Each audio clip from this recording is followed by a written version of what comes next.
Hey, it's your boy Easy, and on today's episode of Easy Opens, we're going to be taking a look at the Neca Teenage Mutant Ninja Turtles Archie Adventure Series Man Ray and Blah Blah figures. Let's see if it's better down where it's wetter. Let's go. Alright, here is Man Ray all boxed up with the awesome Ken Matroni artwork. And while we marvel at this for a second, let's run down some quick facts on Man Ray. Man Ray first made his appearance in the Archie Adventure series with issue number 5, Something Fishy Goes Down, from October 1989. His real name is Jack Finney, and basically he worked at an aquarium and is a marine biologist, environmentalist, and he really loves manta rays. After a long day, he goes and checks on some drainage that he thinks is like acting up, and there's something fishy going down there, and turns out, long story short, he ends up getting washed away and mixed up with some mutagen that Bebop and Rocksteady lost, and this causes his mutation.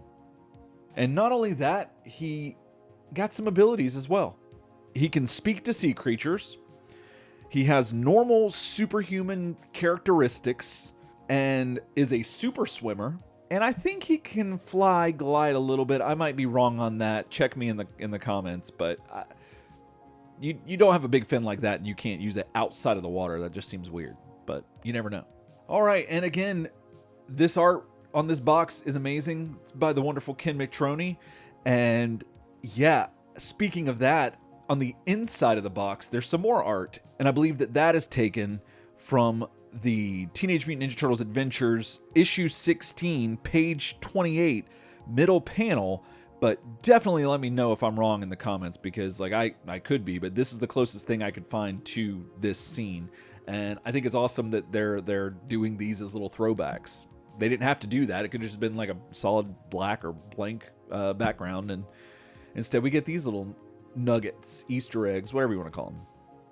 So starting with Man Ray, this dude is large and in charge, much like how he is in the books. And there's just something that's just so cool about him. I don't know. His design, I don't know. Something, maybe it's just me, but I think he's really rad.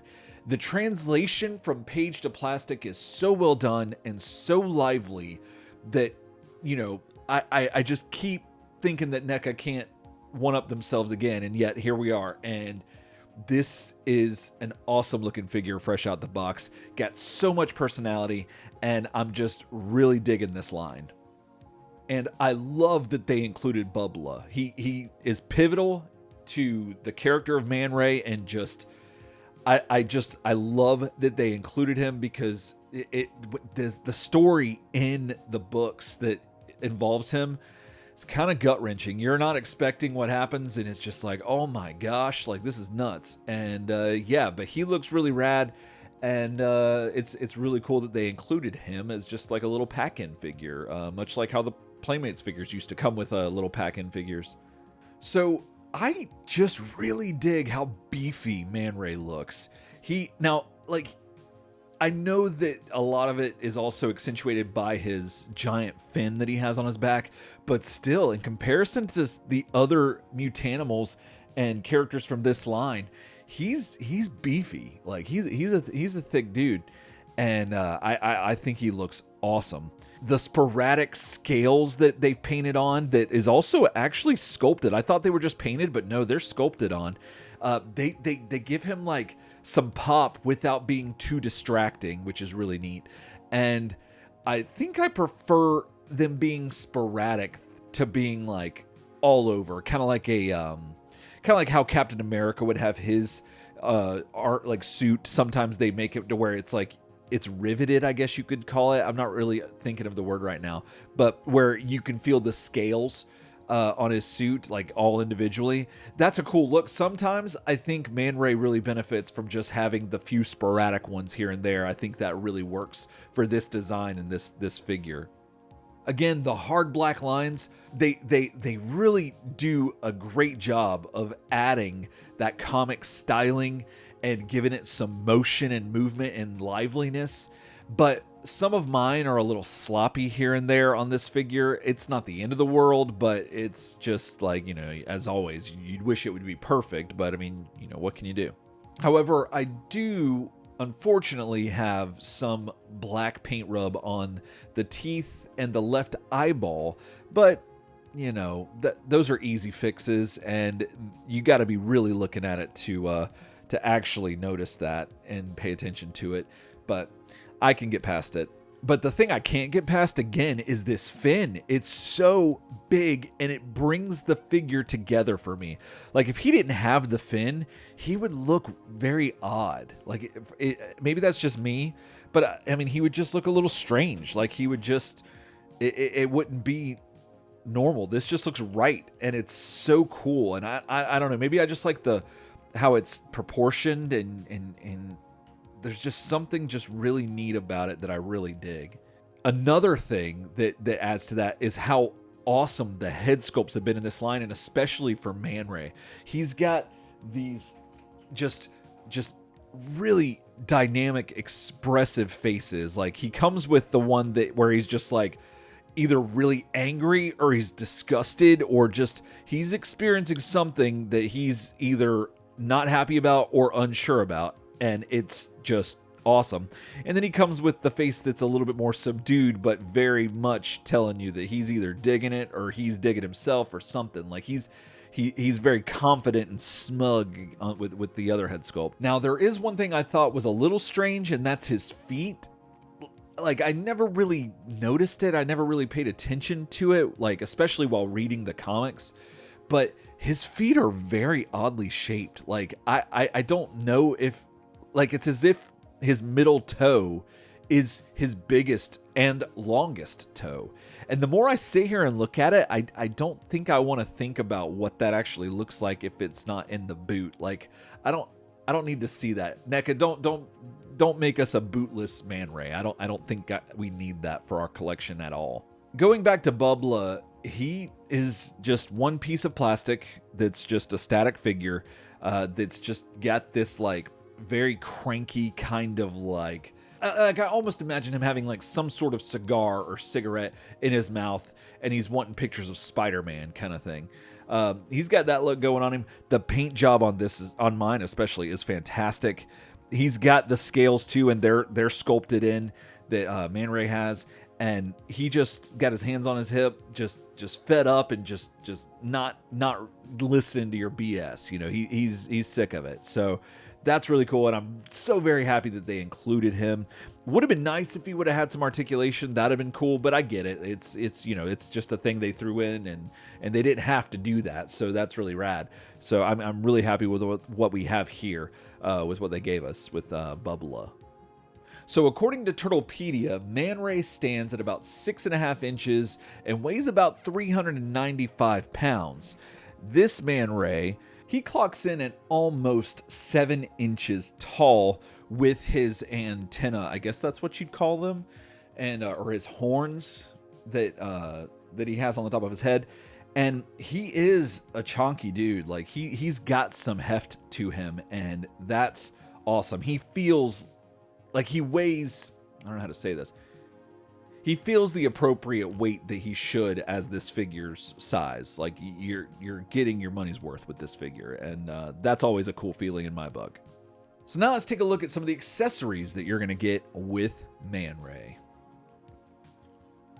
So Man Ray comes with 2 heads, the one that's on the figure when you open it, and that's the angry head, which I believe could be from issue number 15, where he fights the Shredder on page 23 of Adventures.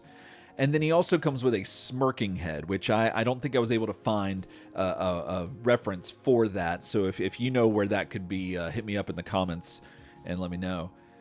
He also comes with 6 pairs of hands, which interestingly enough, mine had an unfortunate kind of thing in the factory apparently, where on one of his gripping hands, the thumb just didn't get fully developed, or it got squashed, and it looks a little odd and a little like, use your imagination. But either way, I think I can get around not actually using this hand, so I think I'm gonna be all right. But it kind of does suck that this one got messed up. And but you know, what can you do? You can't win them all, you know. He also comes with a harpoon gun, which makes its appearance in issue number 15 of TMNT Adventures. It's his first appearance once he confronts the Shredder like a badass. And also, it appears on the cover of that same issue, so that's really cool. He also comes with a little pack-in turtle figure that I believe is from issue 16, and I believe this might be one of the turtles that the TMNT and April save from a 6-pack ring, but I don't really know. It looks like it, but I also feel like there could be another reference to this, and if I'm wrong, and if I'm loud and wrong, let me know in the comments. Alright, so now let's talk about the articulation you're going to get out of Man Ray. So he's got 360 at the head, however some of it's might be hindered a little bit by the way the head is, how it bends right here to kind of conform to the neck, or the body, I should say. And but nevertheless, you can still do it. And then he can look down a really good distance, and then up just as well, which is really rad. And yeah, you get some little swivel to where he can cock his head just a little bit, like, what's going on? Why are you polluting? And why that doesn't belong in the ocean? You know, all those kind of things that he's probably known to say. You get 360 at the shoulder, but the fin thing back here, the wings, I don't know what these things are called for some reason. So if you do, let me know in the comments. But they do hinder articulation like that, but the articulation is available. Like you can do it, but it will get in the way. You get 360 at the bicep. You get a single joint at the elbow, and then you get a swivel at the wrist because you can just plug them in and out. And then it does have a joint in there to allow for back and forth, up and down movement as needed. And then moving on to the torso, he's got a ball joint in his chest, so you can squiggle and wiggle him to your heart's content. He can go pretty far, like most of these NECA Turtles figures in the legs, as far as splits go. And yeah, that's not terrible for those of you who need Man Ray to do that. He does have the availability to have some swivel in the thighs, but as been the case with most of the figures I've had from NECA in this line, they do tend to be a little stuck. So you will need to probably get some a blow dryer or boil some water if you're so inclined. But that option's available, and you can still move him enough to probably get what you need to do with him. He's got double jointed knees, and let's see if I can. Oh, that one's pretty stuck. Oh, I'm not gonna risk that one right now. Let's see if this one will work. Nope, they are really stuck. Goodness. Yeah. So mine are still stuck. I haven't had the opportunity to to get them loose yet, but it's obviously there. You can see the two pegs. And then he's got 360 at the ankle joint, because he's got an ankle rocker, which is really rad. So he can do all kinds of movement there. And yeah, that does appear. Oh, no, wait, I forgot. The back, the tail. He's got some tail articulation there that you plug in. And he's got full range right here, just because, you plug him in there. And then he is good to twist and turn and do whatever you need him to do. It does feel like this can bend a little bit, but I don't know why you'd really need it to so much, but it does seem like there is that availability. I mean, I guess I can try it right now. Oh yeah, totally. You can totally bend it, and that's rad. So yeah, you got that option to you as well. And that appears to be all the articulation that you're going to get out of Man Ray. All right, now let's see how they compare to some other figures you might have in your collection. All right, here they are with some fellow aquatic characters from Masters of the Universe Classics. Here they are next to the NECA animated series Donatello and Michelangelo figures.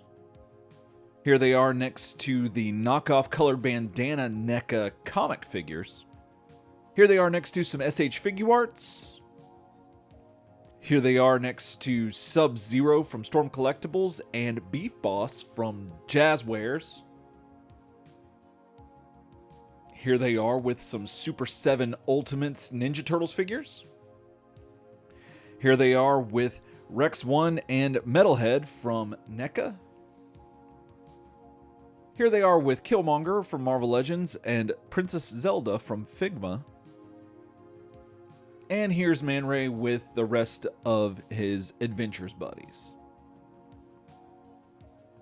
Alright, so again, Archie's Teenage Mutant Ninja Turtles Adventures book is fantastic. You need to read it if you're a Turtles fan. It's going to be everything you wanted out of the animated series, the 87 animated series, or what you remembered that being. It's going to be that plus more, plus done way better. And it is my preferred of the two, especially because the 87 animated series version of Man Ray, Ray Fillet is trash, and the Archie Adventure series is fantastic. So definitely go read it because it's right up there with Playmate's version of this character, and I love him as well. So yeah, definitely encourage you to go do that. And this figure is just, again, Neca just taking something and like just taking it right out of the page. Kind of like they got the pin, Kirby's pin from the Mirage books where he could just draw stuff and it would just come to life. That's essentially what NECA's got. In fact, I think that's what they're doing. And now, despite this figure not having the awesome color-changing swimsuit or appropriate amphibious footwear, instead we get these, dork feet, Ryan Brown and Kid Matroni's take on Man Ray is excellent, and NECA's life-giving page to plastic magic completely nailed this figure. If I had to choose, I'd probably say that I'm more partial to the Playmates look, like outfit kind of thing, and he does appear in one similar to that in the books. But this version we got here is more of like an old school wrestler kind of look that, you could very well have seen him in Stick and Stumps. I think that's their names. The intergalactic wrestling that are in the books. Like he could have been on one of their main events or something. And so I really like that still kind of tethers the character to the already established weirdness that happens in the books. And I do really like this outfit and this look for this character, because he still manages to evoke the same coolness in both forms. The expressiveness in his face, coupled with his hands, and like just the hands have so much like feeling in them, like liveliness to them. I gotta come up with some more adjectives, but you know what I'm saying? Like they just have that Disneyfication that seems to bring things to life. Like there's a magic there, and whatever NECA did, it works, and they keep doing it, and I'm here for it. The only issues that I can think of, besides the inverted thumb on mine, is that his feet tend to slide a little bit under the weight of the back fin. Like he can stand and he can balance, and if you leave him alone, he's fine. But if you're trying to do it, especially one-handed, his leg just, especially his right one, tends to just kind of slide a little further than it should, and it makes it to where it's a little awkward, and it's kind of been happening a lot. And so I'm kind of thinking about giving him a third name. So you'll have Ray Fillet, Man Ray, and then Splay Fillet. I'm thinking about, trying that out. So we'll see if that sticks. And then one very, very minor thing that I would have loved for them to have done would have been to have given us an alternate head for Bubba. Like the one where when he first appears and he introduces himself, how happy he is. Because, oh my gosh, as a huge Bubba fan, I would have very much appreciated that. That would have just warmed my heart. Every time I come into the toy room and see him on the shelf and he's just like there, hi, like that's how I want to remember Bubba. Just like that. Not to say that the thing we've got's bad by any means, because it's great. But I would have liked to have had that option. But it's not that big of a deal. But it kind of is. I'm not gonna lie.